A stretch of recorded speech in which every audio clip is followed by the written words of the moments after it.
उहे जेके 4 साल 11 महीना पाण शाम ग़रीबा पढ़ूं था त सिंध में ही ज़ुल्म है, ही ज़ुल्म है, ही ज़ुल्म है। सो आख़िर में वरी 5-7 ॻाल्हियूं खणी था अचूं। अदा मुतबादिला ही कोन्हे। अदा मेरे नाल ज़ोरी थी गई, मैं कुछ आ गए।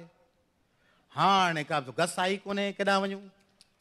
ॿियो रस्तो ई कोन्हे। ॾिसूं था हेॾां ही अजगरनि, हेॾां वेचारा जीतामड़ा, कुझु कोन थींदो। तंहिंजे करे मूं मेहड़ में या मूं ठारू शाह में फलाणे जो वञी वर्क कयो, छाकाणि त साईं मुतबादिल।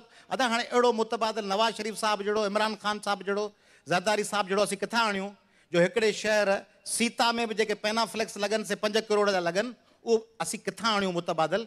225 पोलिंग स्टेशन आहिनि क़ौमी असेंबली जूं, 120 खां वधीक प्रोविंशियल असेंबली जूं सूबाई पोलिंग स्टेशन आहिनि। उन हिकिड़ी पोलिंग स्टेशन जो आख़िरी ॾींहं जो ख़र्च जेको टेंट लॻंदो आहे ऐं बिरयानी ठहंदी आहे, 5-7 माण्हू अंदरि विहंदा आहिनि, सो $1.5 लख रुपयो आहे। 1.25 करोड़ रुपयो पिनी कंदव त रुगो पोलिंग स्टेशन जे आख़िरी ॾींहं जो ख़र्च आहे।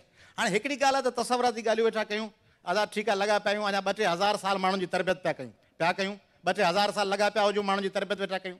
ठीकु आहे, इहो गसब सही आहे, इहो जेको कंदो हुनजे पोयां हलंदासीं।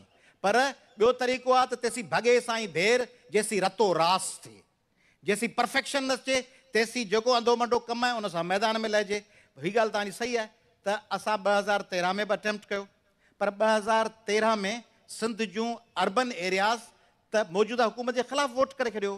तव्हां शिकारपुर खां खणो, लाड़काणो खणो, दादू खणो, कासिमाबाद खणो, कराची मलीर खणो, मीरपुर ख़ासि सिटी खणो, सिंध जे अर्बन तव्हां जहिड़नि भाउरनि ऐं भेनरुनि वॾेरनि खे, उनजे इक़्तिदारी पार्टियुनि खे उन में शिकस्त ॾेई छॾी। पर जेके रूरल एरियाज़ हुयूं उते वरी उन्हनि मैनेज बि कयो, ऐं रुगो मैनेज कोन कयूं, कुझु हुननि जा जेन्युअन वोट बि हुआ, कुझु इनकम सपोर्ट कार्ड जा वोट हुआ। ऐं इहो इट्स क्वाइट पॉसिबल त हू वरी इहा एक्सरसाइज़ दोहिराइण में कामयाबु वञनि। पर असीं सम्झूं था जेकॾहिं रेज़िस्ट कंदासीं त वरी कुझु न कुझु खड़तेल निकिरंदो।